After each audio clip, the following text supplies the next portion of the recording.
আসসালামু আলাইকুম। Hello everyone, কেমন আছেন সবাই? আশা করি ভালো আছেন। আজকে আরেকটি নতুন ভিডিওতে সবাইকে স্বাগতম জানাচ্ছি। আমি লাবণী।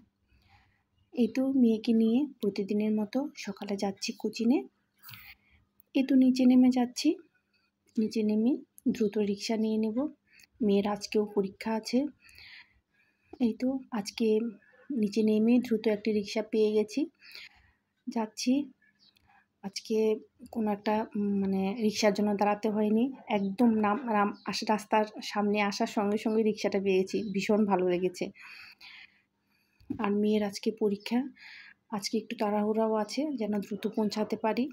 কারণ পরীক্ষার দিন, পরীক্ষার ব্যাপারটাই মনে হয় একটু আলাদা, তাই না? এই তো দেখেন খিলগা চলে আসছি। এই যে এখানে নেমে একটি রিক্সা পেলে রিক্সা নিয়ে নেব। রিক্সা পেলে ভালো হয়, এখানে এসে রিক্সা পাওয়াটাই কষ্টকর। এই তো ভাড়াটা দিয়ে দিলাম। দিয়ে দেখি সামনে যাই। সামনে গিয়ে একটি রিক্সা নিয়ে নেব। কিন্তু সামনে দুর্ভাগ্যবশত সামনে রিক্সা পাইনি। তাই রাস্তার এপারে রেল কোচিংটা পার হয়ে এপারে আসলাম। এপারে এসে তো কোনো রিক্সাই নেই আজকে। আসলে সকালবেলা তো, সকাল 7টা 7:30টায় এত রিক্সাটা ওইভাবে পাওয়া যায় না। তাই মেয়েকে নিয়ে বাধ্য হয়ে হাঁটতে হাঁটতে যেতে হচ্ছে। আর নিরিবিলি সকালবেলা অতটা জ্যাম থাকে না, হাঁটলেও ভালো লাগে। একটু গরমের জন্য একটু কষ্ট হয়, কারণ প্রচণ্ড গরম যেহেতু কষ্ট হওয়াটাই স্বাভাবিক, তাই না? এই তো দেখুন আমার মেয়ে আর আমি প্রায় কোচিংয়ের কাছে চলে এসেছি।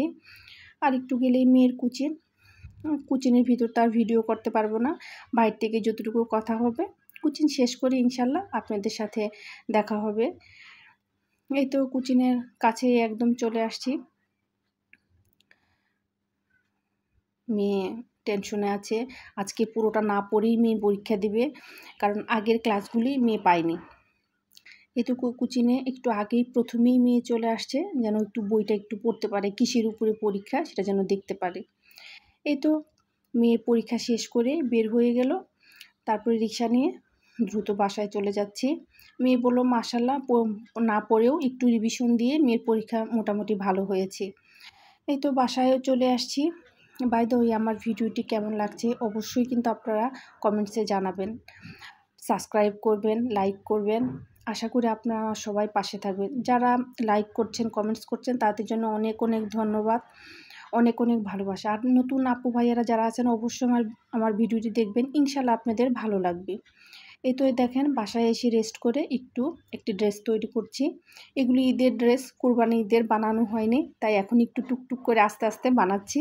একটা একটা করে, নিজের ড্রেস তো আস্তে আস্তে বানালেই হয়ে যায়, তাই না? এই তো কতক্ষণ সেলাই করব, সেলাই করে তারপর আবার রান্নায় যেতে হবে। আজকে তো ক্লাসটা একটু তাড়াতাড়ি শেষ হয়ে গেছে, তাই দ্রুতই বাসায় চলে আসতে পেরেছি।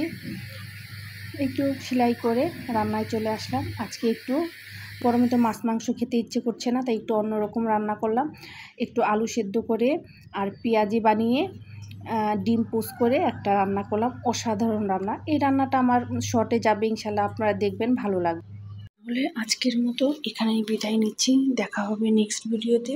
সে পর্যন্ত সবাই ভালো থাকবেন, সুস্থ থাকবেন, আমার পাশেই থাকবেন, আমাকে সাপোর্ট করবেন। আসসালামু আলাইকুম, আল্লাহ হাফিজ।